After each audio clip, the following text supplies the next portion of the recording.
Hello সবাইকে, আসসালামু আলাইকুম। আজকে আমি পাঠ করে শোনাবো আমি পদ্মজা গল্পের পর্ব ৮।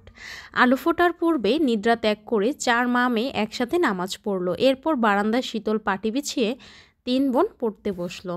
রাতভর ঝমঝম করে বৃষ্টি হয়েছে। বর্ষায় স্নানে স্নিগ্ধ প্রকৃতি, মায়াবী সকাল। এমন সকালে কেউ ঘুমাতে চায়, আর কেউ বা বই পড়তে পছন্দ করে, অথবা পছন্দের যে কোনো কাজ করে। পূর্ণার ঘুমাতে ইচ্ছা করছে, পড়া একদমই সহ্য হচ্ছে না। পড়া থেকে উঠে এসে মনোবাসনা পূর্ণ করতে বিছানায় গা এলিয়ে দিল। সাথে সাথে ঘুমে হারালো। পদ্মজা অনেক ডাকলো, উঠল না। এদিকে স্কুলে যাওয়ার সময় হয়েছে। হেমলতা বাইরে থেকে উকি দিয়ে প্রশ্ন করলেন, পূর্ণা ঘুমে? জি আম্মা। সে জানে না স্কুল আছে, তবু কোন আক্কেলে ঘুমালো? মায়ের কঠিন স্বরে পদ্মজা ভয় পেল।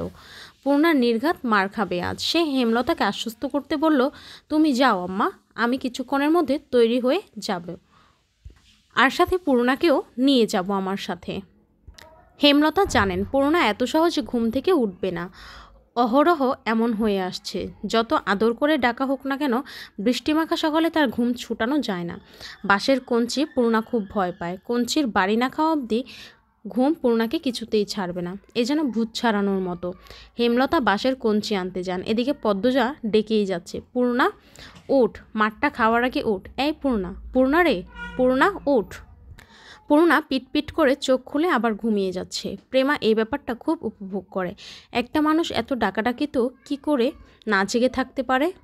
সে নিষ্কম্প স্থির চোখে তাকিয়ে বড় 2 বোনের দিকে তাকিয়ে রইল। হেমলতা হাতে বাঁশের কঞ্চি নিয়ে ঘরে ঢুকেন। তা দেখে পদ্মজা পূর্ণাকে জোরে চিমটি দিল।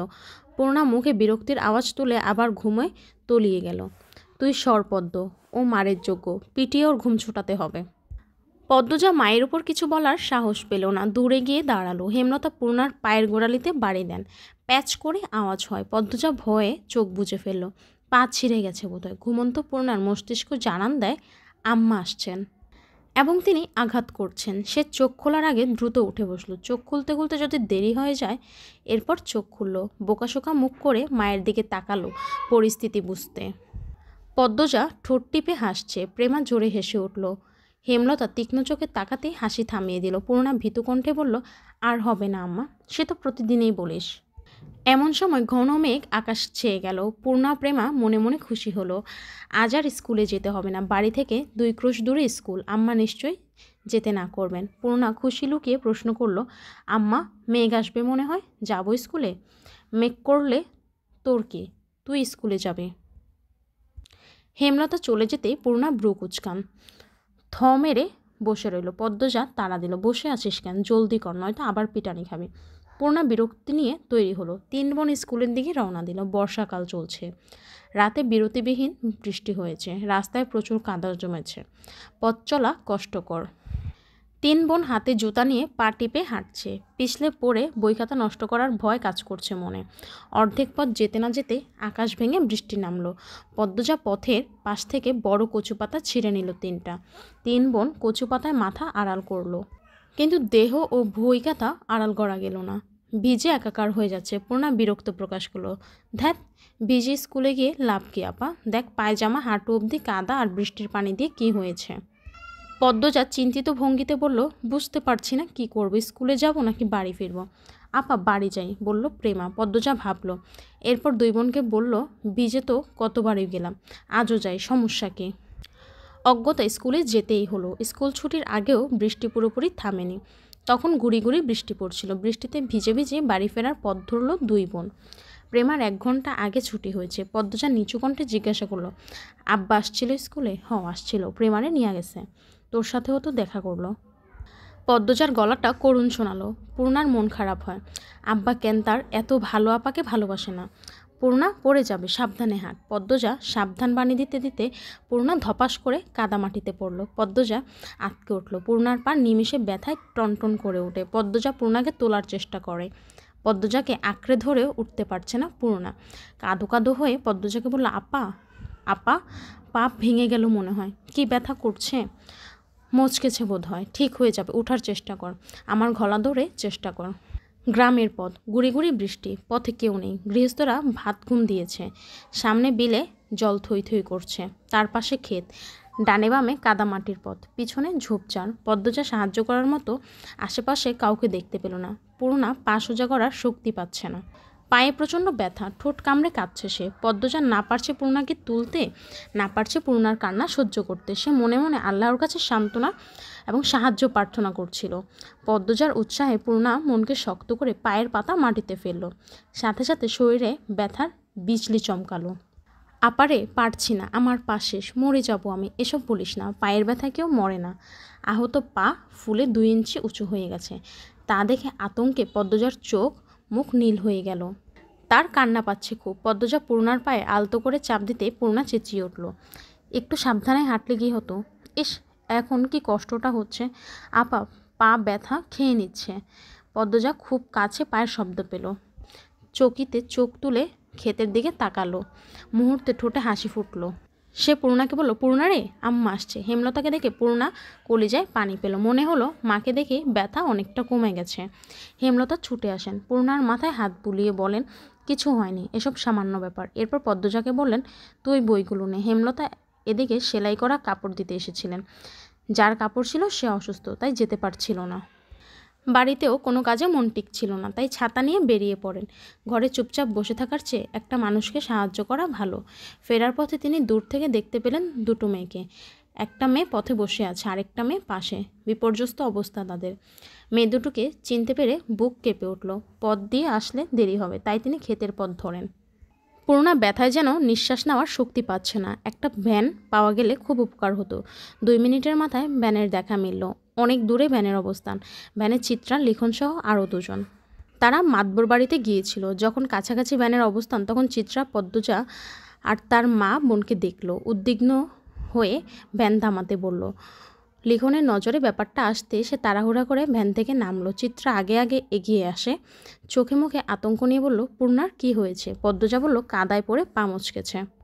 হেমলতা চিত্রা, পদ্মজা এবং পূর্ণাকে তুলে দিয়ে লিখনসহ বাকি 2 জন সহকর্মী ভ্যান ছেড়ে দিল।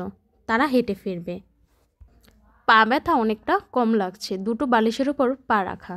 ব্রেস নেই বিধায় ব্রেসের মতো কাপড় দিয়ে বেঁধে দিয়েছেন হেমলতা। যা ব্যথা পেয়েছে, কদিন বোধহয় স্বাভাবিকভাবে হাঁটতে পারবে না। হেমলতা মুখে তুলে খাইয়ে দিলেন। এরপর বললেন, এবার খুশি? স্কুলে যেতে হবে না, কাজ করতে হবে না, সকালে উঠে পড়তে বসতে হবে না। পূর্ণা রাজ্যের দুঃখ নিয়ে বলল, সবই ঠিক আছে, কিন্তু এখন আমি টিভি দেখতে যাব কি করে? কোনো সাড়া না পেয়ে পূর্ণা বুঝতে পারল সে মুখ ফসকে ভুল জায়গায় ভুল কথা বলে ফেলেছে। সে বিব্রত হয়ে উঠল, ঢোক গিলল। এরপর কাচুমুচু হয়ে মিয়ে যাওয়া গলায় বলল, মোটেও খুশি হয়নি। বিকালে মগা এসে জানালো মুন্নার বাপ খুন হয়েছে। কথাটি শোনার সাথে সাথে উপস্থিত সকলের মাথায় যেন বজ্রপাত পড়ল। পঙ্গু, ভিক্ষুক, অসহায় মানুষটাকে কে মারলো? এমন মানুষের শত্রু থাকে? এমন শত্রুই যে একদম মেরে ফেললো? হেমলতা শ্বাসরুদ্ধকর কণ্ঠে প্রশ্ন ছুড়লেন, কখন? মগা বলল, দুপুরের কথা। দুপুরের 2টো কি 3টায় গ্রামবাসী জানতে পারে এই ঘটনা। আস্তে আস্তে সব গ্রামে খবর যাচ্ছে। লাশ নোয়াপাড়ার ধান খেতে পাওয়া গেছে। মুন্নার আত্মীয় বলতে কেউ নেই। দুঃসম্পর্কের যারা আছে তারা মুন্নার দায়িত্ব নিতে চাইল না। মাতবর মুন্নার ভার নিতে চেয়েছিলেন, কিন্তু মুন্না পদ্মজাদের বাড়ি থাকতে চায়। হেমলতা সানন্দে নিয়ে আসলেন মুন্নাকে। এখন থেকে মুন্না এই বাড়ির ছেলে। পদ্মজা, পূর্ণা খুব খুশি। খুশি হলো না প্রেমা। মুন্না প্রেমা সমবয়সী। প্রেমা ভাবছে তার আদরের ভাগ বসাতে মুন্না এসেছে। হেমলতা ব্যাপারটা বুঝতে পেরেছেন। পদ্মজাকে বললেন, প্রেমার পছন্দ হচ্ছে না মুন্নাকে। 2 জনের মধ্যে সখ্যতা করিয়ে দিচ্ছে, যাতে একজন আরেকজনকে আপন চোখে দেখে। পদ্মজা আশ্বস্ত করে বলল, কয়দিনে মিশে যাবে 2 জন। পূর্ণা ব্যথায় ঘুমাতে পারছে না। প্রেমা মুন্না ঘুমে। মুন্না খুব কেঁদেছে, এখন ক্লান্ত হয়ে বেঘরে ঘুমাচ্ছে। রাত তো কম হলো না। পূর্ণা মা বোনের বৈঠক দেখে বলল, আম্মা, মুন্নার নতুন নাম রাখা উচিত। কেন? এখন থেকে মুন্না আমাদের আদরের ভাই, আমাদের নাম প দিয়ে, তাই ওর নামও প দিয়ে হবে, তাই না আপা? হেমলতা হেসে বললেন, তুই নাম রাখ তাহলে। রাখছি তো, প্রান্ত মোড়ল। মুন্নাকে জানা সকালে। রাজি হলে এরপর সবাই না হয় ডাকবো। রাজি হবে না মানে পিটিয়ে রাজি করাবো। হেমলতা মৃদু হাসলেন। পূর্ণা অসুস্থ হলে খুব কথা বলে, মুখ বন্ধ রাখতেই পারে না। অনেক বছর আগের ঘটনা বা কয়েক বছর পর তা কী হবে তা নিয়ে অনবরত কথা বলতে থাকে। গহীন অন্ধকার। আজ বোধ হয় আমাবস্যা। হেমলতা কালো চাদরের আবরণে ঘাপটি মেরে বারান্দায় বসে আছেন, হাতের কাছে ছুরি লাঠি। গত 3 দিন ধরে তিনি ঘরের পাশে পায়ের আওয়াজ শুনছেন। তখন ঘরে মোর্শেদ ছিল, একজন পুরুষ ছিল, বুকে সাহস ছিল। আজ মোর্শেদ নেই। মুন্নাকে বাড়িতে আনতে তিনি ঝগড়া করে বাড়ি ছেড়েছেন। কবে ফিরবেন ঠিক নেই। আজ কিছুতেই ঘুমানো যাবে না। হাতে না হাতে সন্দেহকারীকে ধরে এই বিপদ থেকে মুক্ত হতে হবে। কিন্তু অনেকক্ষণ হলো কেউ আসছে না। চোখ বুজে আসছে হেমলতার। সারাদিন অনেক খাটুনি গেল। কাদামাটিতে ছপছপ শব্দ তুলে কেউ আসছে। হেমলতা সতর্ক হয়ে ওঠেন, শক্ত হাতে লাঠি ও ছুরি ধরেন। পায়ের শব্দটা কাছে আসতেই তিনি বেরিয়ে আসেন। হেমলতা সতর্ক হয়ে ওঠেন, শক্ত হাতে লাঠি ও ছুরি ধরেন। পায়ের শব্দটা কাছে আসতে তিনি বের হয়ে আসেন। অন্ধকারে পরিষ্কার নয় মুখ। আন্দাজে ছুঁড়ে মারেন হাতের লাঠি। লাঠিটা বেশ ভালোভাবেই পড়ল সামনের জনের উপর। পিছনের জন দৌড়ে পালালো। লোকটি আর্তনাদ করে বসে পড়ল মাটিতে। পরক্ষণেই পালানোর চেষ্টা করলো, কিন্তু পারল না হেমলতার জন্য। হেমলতা দ্বিতীয় লাঠি দ্বারা আবার আঘাত করলো এবং তার তীক্ষ্ণ দৃষ্টি স্থির করল। আহত ব্যক্তির আত্মচিৎকার শুনে বাড়ির ভিতর থেকে ছুটে আসে সবাই। টর্চের আলোতে চারদিক আলোকিত হয়ে উঠল। হেমলতা স্বাভাবিক ভঙ্গি নিয়ে দাঁড়িয়ে আছেন। তিনি যেন জানতেন এই লোকেরই আসার কথা ছিল। শুটিং দলকে তিনি আজই বের করবেন, তবেই শান্তি। পদ্মজা, প্রেমা, মুন্না বেরিয়ে আসে। পূর্ণা ঘরেই রইল। পদ্মজা ডিরেক্টর আবুল জাহেদকে দেখে চমকালো। তখন কোথা থেকে আগমন ঘটল মোর্শেদের। এই ছিল আমাদের আজকের পর্ব। পরবর্তী পর্ব নিয়ে আগামীকালকে আবার দেখা হবে আপনাদের সাথে। আসসালামু আলাইকুম সবাইকে।